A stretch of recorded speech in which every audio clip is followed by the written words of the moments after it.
반갑습니다, 여러분. 오늘은 많은 분들이 직접 물어보신 질문에 답을 드리려 합니다. 코스피가 올해 초 4,300대에서 8,000을 찍는 동안 주식으로 큰 돈을 버신 분들, 삼성전자와 SK하이닉스 67조, 7천억 원 규모 성과급으로 목돈이 생긴 분들, 그리고 꾸준히 저축해오신 분들 중에서 지금 손에 1억 원, 현금을 들고 어디에 넣어야 할지 고민하시는 분들이 많아졌습니다.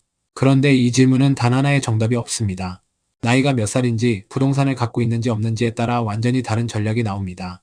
오늘은 현실에서 실제로 있을 법한 5가지 인물을 설정하고 각각에게 맞는 투자 전략을 데이터를 근거로 제안해 드리겠습니다.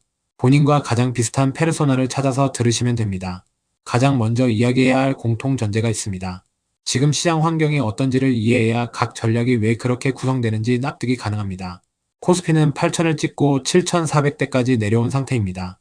원달러 환율은 1,540원으로 17년 만에 최고치입니다. 비트코인은 최고가 대비 반토막 수준인 6만 달러 전후에 있습니다.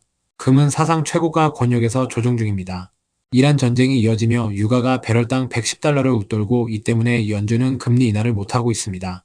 서울 부동산은 공급 절벽과 반도체 성과급 수요가 맞물려 상승 중입니다. 이 환경에서 1억 원을 어떻게 배분하는지가 오늘의 핵심입니다. 첫 번째 페르소나는 33세 싱글 무주택자입니다. IT 회사에 다니며 연봉 5,500만 원을 받고 있고 지난 2년간 코스피 상승으로 주식에서 1억 원 수익을 냈습니다. 부동산은 없고 전세로 살고 있습니다.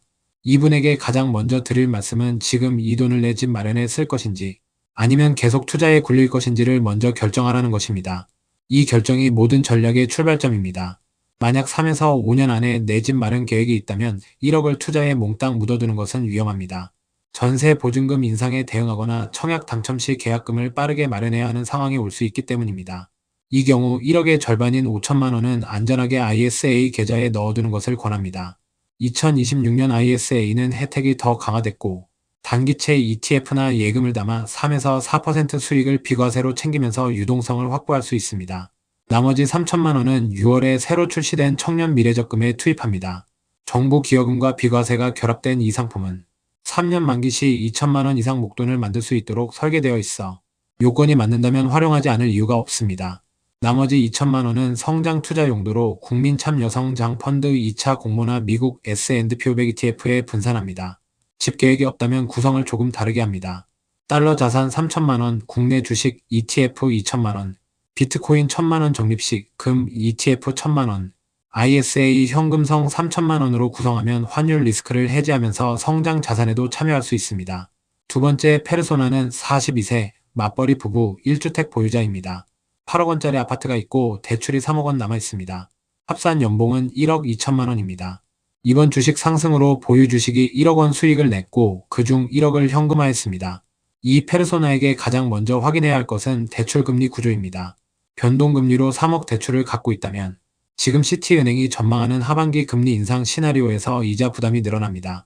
1억 중 3천만 원을 조기 상환에 쓰는 것이 가장 확실한 리스크 감소입니다.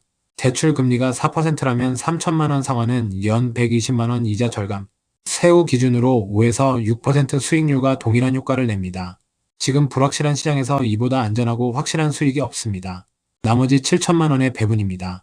달러 ETF에 2천만 원을 넣어 원화 약세를 해지합니다. 지금 환율이 1,540원으로 높지만 단기적으로 원화 구매력 하락은 구조적 흐름이기 때문에 달러 자산 일부는 항상 유지해야 합니다.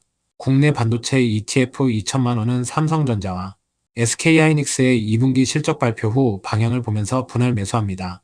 금 ETF 1,500만 원은 지금 달러 신뢰, 균열과 이란 전쟁이라는 두 가지 힘이 금을 받치고 있기 때문에 중기 보유 관점에서 담습니다.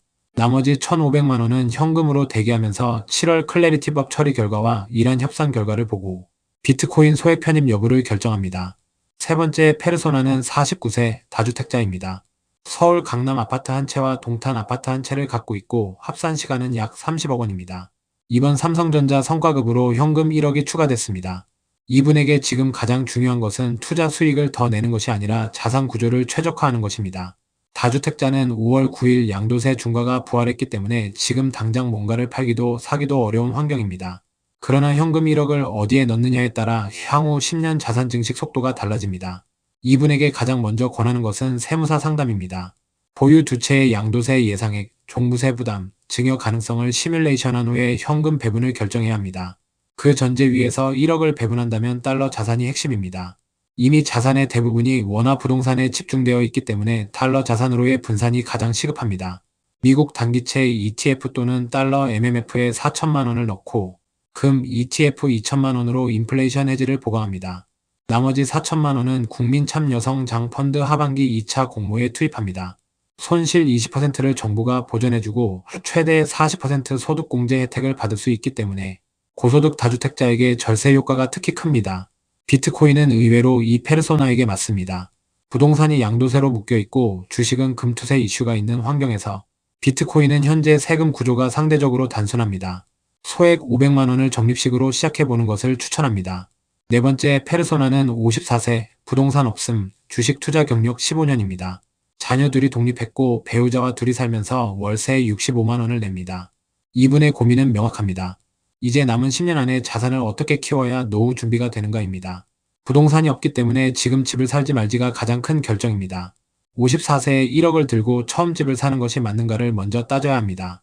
대출을 3억 이상 받아서 서울 외곽 아파트를 사는 시나리오라면 15에서 20년 상환 기간이 은퇴 후까지 이어집니다. 이자 부담과 원금 상환을 감당할 수 있는 소득이 노후에도 있는지가 관건입니다. 만약 그 소득이 확실하지 않다면 지금 집을 사는 것보다 현금 자산을 키워서 은퇴 후 월세를 낼 여력을 확보하는 전략이 더 현실적일 수 있습니다. 2분의 1억 배분은 안정성과 성장성의 균형에 초점을 맞춥니다. ISA 계좌에 4천만 원을 담대 국내 채권 ETF 2천만 원과 배당주 ETF 2천만 원을 혼합합니다. 배당주는 매달 현금 흐름을 만들어주는 자산으로 은퇴가 가까워질수록 중요성이 커집니다. 금 ETF 2천만 원은 퇴직금과 국민연금이 원화로 나오기 때문에 달러 또는 실물 자산으로 일부를 반드시 분산해야 합니다. 달러 ETF 2천만 원과 비트코인 소액 적립 500만 원을 추가하면 포트폴리오 전체의 위험 분산이 이루어집니다. 나머지 1,500만 원은 단기 예금으로 유동성 확보용으로 유지합니다. 다섯 번째 페르소나는 63세 은퇴 예정 부동산 한 채 보유자입니다. 2년 뒤 은퇴를 앞두고 있고 보유 자산은 8억 원짜리 아파트와 주식 2억, 현금 1억입니다. 국민연금은 월 165만 원 예상, 퇴직연금이 별도로 있습니다.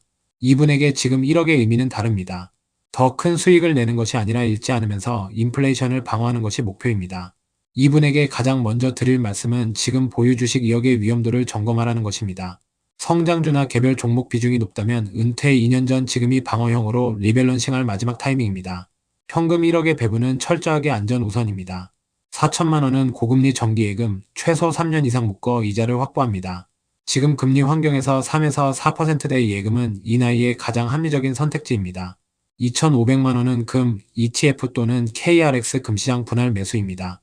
은퇴 후 인플레이션이 지속되는 환경에서 금은 원화 구매력 하락을 방어하는 가장 오래된 도구입니다. 2천만 원은 달러 MMF입니다. 연금이 원화로 나오는 상황에서 달러 자산 일부는 통화 리스크 분산 역할을 합니다. 나머지 1,500만 원은 국민참여성 펀드 하반기 공모에 담습니다. 손실 방어 20%와 소득공제 혜택이 있어 원금 보존 관점에서도 의미가 있습니다. 비트코인은 이 연령대에서는 강하게 권하지 않습니다. 다만 주식과 부동산으로 충분한 성장 자산이 있다면 전체 자산의 2에서 3% 이내 초소액으로만 포함할 수 있습니다. 마무리하겠습니다. 5 페르소나를 관통하는 공통 원칙이 3가지 있습니다. 첫째, 원화 자산 집중을 피해야 합니다. 환율 1,540원이 말해주듯 원화 구매력은 구조적으로 약해지고 있습니다. 달러, 금, 비트코인이 그 분산 도구입니다. 둘째, 한 번에 몰아넣지 않습니다. 지금 시장은 이란 전쟁, 금리 불확실성, 비트코인 변동성이 동시에 작동하는 고변동성 구간입니다. 분할 투입만이 리스크를 줄이는 방법입니다. 셋째, 절세 도구를 먼저 채웁니다. ISA, 청년 미래적금, 국민참여성 펀드, 퇴직연금, IRP 같은 세제 혜택 상품은 수익률이 같아도 세금을 아끼는 만큼 실수령이 늘어납니다. 이것을 먼저 꽉 채우고 나서 남은 돈으로 다른 투자를 하는 순서가 가장 현명합니다. 오늘도 함께 해주셔서 감사하며 구독과 좋아요도 잊지 마세요.